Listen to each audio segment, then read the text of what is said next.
Hi, and welcome to the Bruce channel. Lots and lots of stuff to get to today. What I thought was going to be first got bumped. And although the full story won't be known for several days, and from another perspective even weeks, our thoughts, of course, are in Texas. Hurricane Harvey made landfall around 10 p.m. Friday, and as a Category 4, stronger than expected.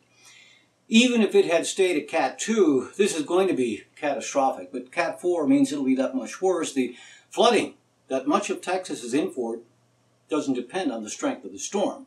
But that additional strength does mean that structures along the coast nearer the water will be knocked down.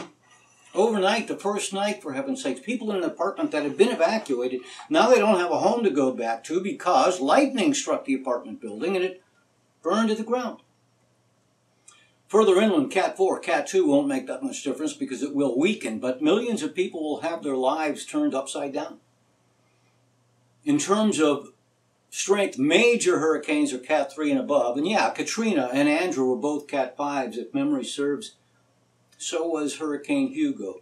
And yeah, the devastation was beyond description, but in 2012, Hurricane Sandy was only a Cat 2 when it hit New Jersey, yet it remains the second costliest U.S. storm in history, only surpassed by Katrina. And another example of strength not being the most important thing, in 2001, Tropical Storm Allison never became a hurricane at all. Yet the amount of rain that fell along Texas and Louisiana is almost unimaginable. Downtown Houston was completely flooded. The buildings incurred incredible damage. The Houston Symphony. The symphony alone suffered losses in the millions because instruments and music and archives were stored in the basement. You know, if the streets are flooded, the basements will be completely submerged. You know, that's Allison, and that is the only tropical storm named to be retired from the rotation that never even became a hurricane. And that's what's threatening Texas. And what makes this so bad, you know, sometimes hurricanes come in and they scoot away. Gulf storms have brought me plenty of rain and wind here in Carolina over the years, but Harvey is unfortunately not going to scoot. It's going to come in and then sit over Texas for several days. No steering winds to move it away, and while the eye wall will break down and, you know, the lower speeds will prevail. Some models estimate Houston will get 22 to 25 to 30 inches of rain.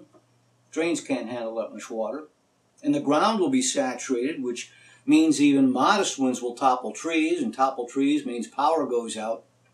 I can't imagine the aftermath days, even weeks of being Texas heat without air conditioning and stifling humidity, not only along the Gulf, but because the ground is saturated, it's going to be very humid everywhere. But it's the flooding.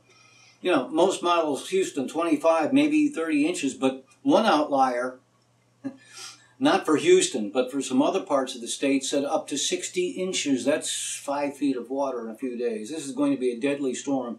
By the time this publishes on Sunday morning, this will be the lead story everywhere, and it will unfortunately stay the lead story for several days. I'm pretty sure we will be hearing a lot of the phrase, "Our hearts and prayers go out." All right, before Harvey made the headlines, I, of course, would have led with the eclipse. A brief aside, it's not my intent to throw shade on anyone's religious beliefs. You believe this, you believe that. There are dozens and dozens of major religions around the world, and whether you believe one of them, or maybe something more obscure, or a more agnostic view, or even if you're a confirmed atheist, I'm cool with that. I believe whatever. But, you know, come on. In the days just before the great eclipse, I read a Christian preacher somewhere in the U.S. saying the eclipse represented a warning from God. Yeah, 1,000 years ago, 2,000 years ago, 3,000 years ago, 4,000 years ago. Yeah, the sun every day routinely comes up, goes down at night. Every day does the same thing, up and down, excluding the extremes near the North and South Poles, of course. Did that every day. And if the sun went away, even partially, especially if it was total, with no understanding how celestial bodies dance around the solar system, sure, if something was inexplicable, then the only rationale was to ascribe it to some mystical forces. But, you know, today we know how it works, right? Not only how it works, that essentially a black dot moves across an orange dot and causes a shadow. Not only is the why understood, what still amazes me never the mathematician, is that they can predict when they'll take place, where they'll take place, not when as in, a dozen years or so, but the date, the time, the exact time. They can predict the exact time it will begin, the exact time totality begins, and they can do that for any spot along the way.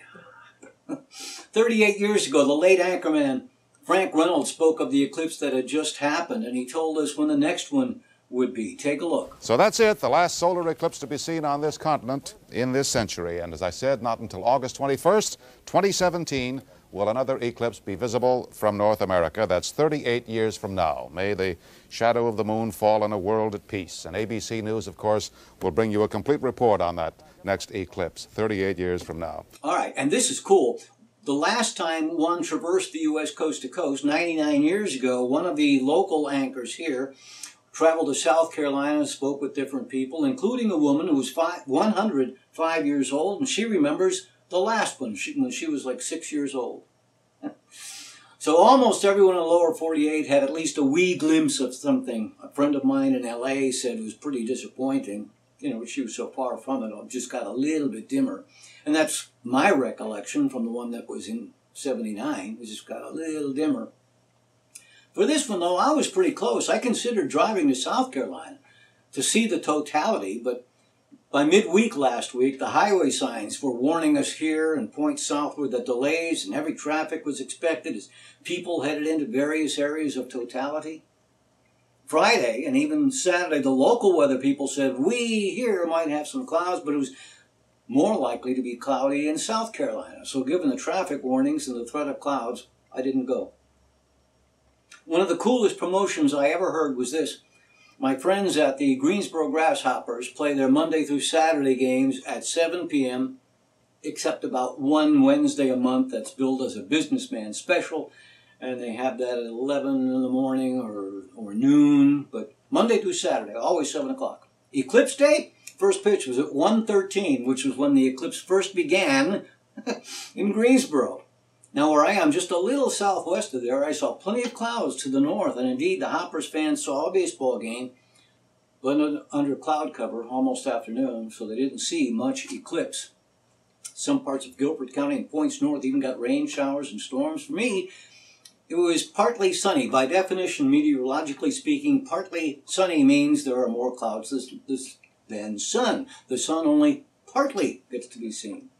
But I was hopeful, and I set up some cameras on a tripod. Here's a time lapse. You can see it does get dimmer, but sometimes the sun was out, and sometimes it was obscured. I took a series of stills, also trying to capture a good shot. Wee bit of success, but my efforts were largely forgettable. But others elsewhere got some great shots. Take a look at these. Here comes the sun. It's all right. It's all right.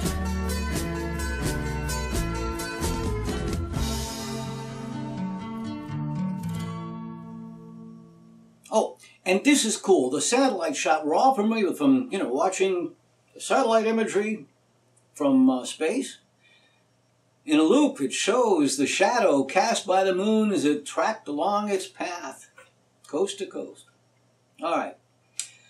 There were some other cool pics taken. I haven't seen them yet, but the Air Force sent up a couple of jets, and the nose cones were filled with special telescopes and cameras. Now, as you likely know, if you were in the totality, even if not, totality lasts a little under 2.5 minutes, but the jets had the speed to stay in the area of complete darkness for, 13 minutes, 15 minutes. They couldn't travel at the 2,400 miles an hour, but they were at 50,000 feet. There was less atmospheric degradation, and they were, several minutes, and they were taking camera shots, 30 shots a second. Wow, wow, wow. Finally this, and I don't know why I only just learned it. I said I'd considered going to South Carolina because I thought it was my last best shot, unless I won the lottery, and thus, as a friend reminded me of Miss Simon's lyrics, I could afford to fly my Learjet to Nova Scotia to see the total eclipse of the sun. Well, maybe I don't need to win the lottery. Not that I'd mind. But it won't be as available to as many Americans because it will traverse from like Texas and head northeast. But in 7 years, just 7 years, 2024, there will be totality again. Hawaii, Hawaii, Hawaii.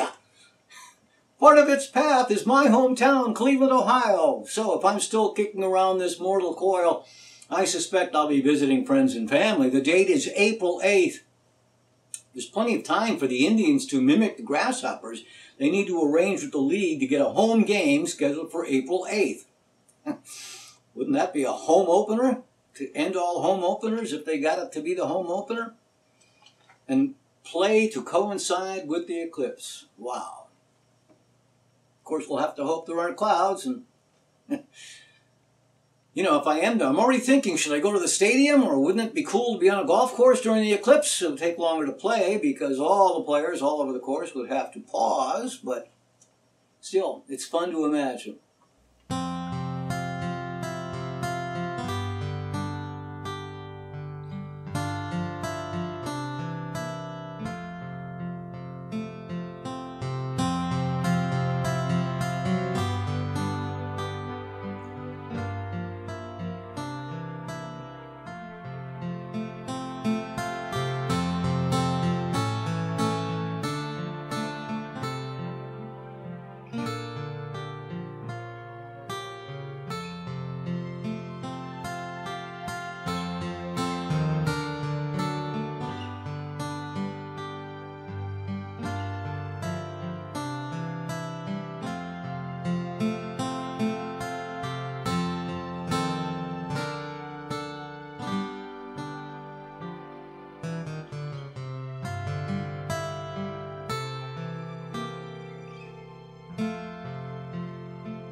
Welcome back. Remember, you can write to us at the Bruce Channel at yahoo.com, and you can view all of our previous shows at our Facebook page or at tinyurl.com/Bruce Channel.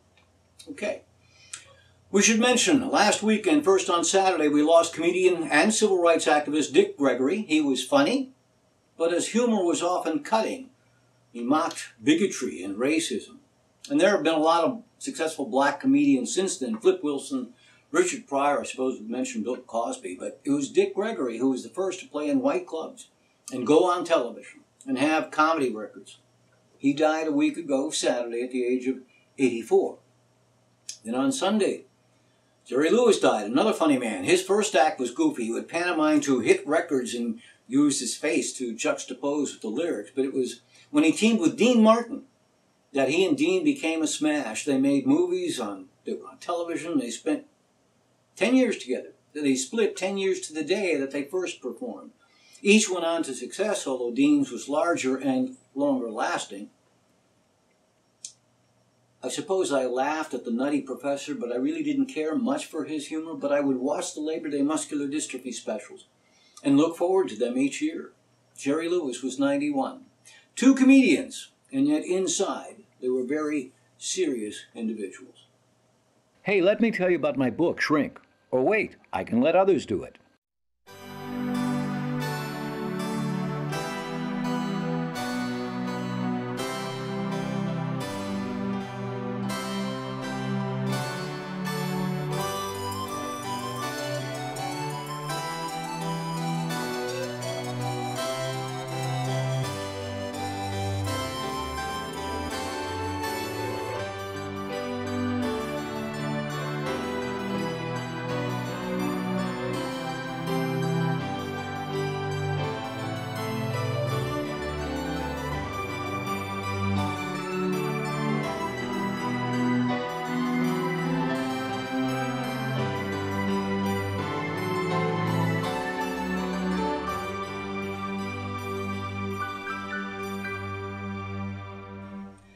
I never met either Dick Gregory or Jerry Lewis, but it's been a couple of weeks now, and I'd like to tell you of one other passing, someone I had met, and he was only 9. I've mentioned the Greensboro Grasshoppers a few minutes ago, and they have some great traditions. Donald Moore is the Hoppers general manager. He is a great guy. Going back a number of years, although the Hoppers are a Florida Marlins affiliate now, for years and years and years, they were a Yankees affiliate. Any number of Yankees played their early ball right here, including recently retired and future Hall of Famer Derek Jeter. There's already Hoppers memorabilia at Cooperstown, though. See, for 9 years, the Grasshoppers had a black lab who would deliver a basket of baseballs to the home plate umpire before each game. That black lab belongs to Donald Moore, and her name, owing to the Yankees connection, is Miss Babe Ruth. Well, that's not all she'd do. During the home halves, I think of the third and the eighth inning, she would fetch the home team players' bats after they dropped them on the ground. She became a beloved fixture at the ballpark. She retired after the 2015 season, and her basket has gone to Cooperstown. A few years after Miss Babe began her duties, a younger brother of hers, same parents, different litter, joined the family. His name was Master Yogi Berra. He too became beloved. In his case, his specialty was overshadowed by his unbridled enthusiasm. His thing, between innings, I think the sixth, his thing was after any necessary announcement were made, General Manager Moore would shoot a tennis ball out into center field, often deep center field, using one of those air cannons. Master Yogi would leap with anticipation, waiting for the trigger to be pulled, and when the cannon went pow, he would take off into center field. He didn't know yet where it was, but he'd watch for it to come down, and he'd retrieve it, and he'd bring it back, and I swear to you, you have never seen any sentient being in such a state of joy. I should probably mention that during Miss Babe's last season before retiring, a young niece of hers began being groomed as her replacement. Not quite as big as the others, but young as she was, she retrieved bats with the same joie de vivre that Master Yogi chases tennis balls. Her name, Miss Lulu Garrick. Well, almost 2 months ago, GM Moore noticed a lump over Yogi's right shoulder. Taken to the vet, it was diagnosed as a tumor. And at the state vet school at North Carolina State in Raleigh, it was determined it was inoperable. As Mr. Moore said at the time, he doesn't know it yet, but he's a sick boy. It was in all the papers, and it's true, he didn't know it yet. He fetched the tennis balls, he was happy. The plan was to honor him at the last Friday game of the season, but the enthusiasm suddenly went away. He fetched the tennis ball, but it wasn't even sent to deep center, and they knew the time had come. Donald Moore would bring the dogs every day to the office. In season, out of season, every day they went to the office. So he brought Yogi to the office one last time, and everyone said their goodbyes 2 Thursdays ago, and then the Green Mile to the vets. As Moore put it, Yogi did fetch one last time, Tuesday night, but he did it only to please me. I don't think he had any desire to do it, and that's just not Yogi. I didn't shoot the ball very far. He went and got it, and he brought it back, and I could tell the next morning seemed so much worse than he had just the night before. We had planned the retirement party in hopes that people could come see him. I thought he would make it through the season. I wasn't worried about losing him for another couple of months, but oh my gosh, when it started happening, it happened fast. He was ready to go, and you just don't punish the dog by putting it off. You don't keep him in pain just to have a party. So that Friday they did have a celebration of his life, remembering each inning, some Yogi moment. And at the game's end, they shot one last ball in a deep center field. 2 other notes about Yogi. I remember how pre-game meetings he'd beg me, actually beg everyone, to toss the baseball a few feet so he could fetch it.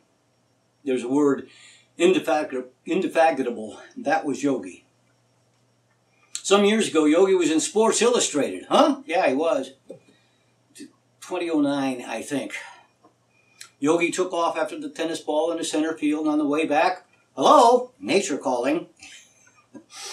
He decided there was a pressing need, so right there in shallow center field, he left a deposit.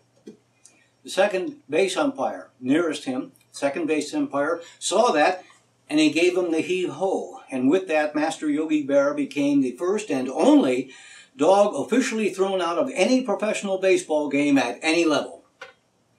True story. All right, upcoming this week is September. Begins Friday. Here we've had some heat in July and some heat in August, but we may have had our last 90-degree day of the year. There's none in the 7-day forecast. Once we get into September, 90, well, it's not unlikely, maybe. Even October could have 90, but in September they're no longer routine. It's possible we have no more. I remember covering Friday night football games, and being surprised just how quickly the evening cool down comes in September. You know, if you cool down to, say, 50, 55, that's a long way to go to reach 90. September, several something months, like National Honey Month. But for me, two of them work well. Happy Cat Month and Piano Month. I have to learn to play Kitten on the Keys. All right, as I said, lots going on. I told you I'd been away, you know what, been away Florida filming a commercial. We've been on long enough today. I'll tell you about this next week. I'll show you some pics. But before I leave, I do have to tell you this. In the spring, I'd mentioned the show that's on Investigation Discovery Channel, Homicide Hunter, Lieutenant Joe Kenda. And the episode I'm in was labeled at the time as S7E4, Season 7, Episode 4. I just learned it got bumped. The new season premiered as expected last Wednesday, the 23rd. Now, they show lots of Joe Kenda reruns on Wednesdays, but new episodes come up at 9. This upcoming Wednesday, August the 30th, will be Episode 2, and my episode got moved to Episode 3. The episode I'm in is called Raise the Dead, and it'll be shown 2 days after Labor Day, September 6th at 9. I'll likely offer a few more reminders, but hey, tell your friends. It's a week and a half away, but tell your friends. Speaking of that week and a half, you know, the week part, I hope it's the best one you've ever had.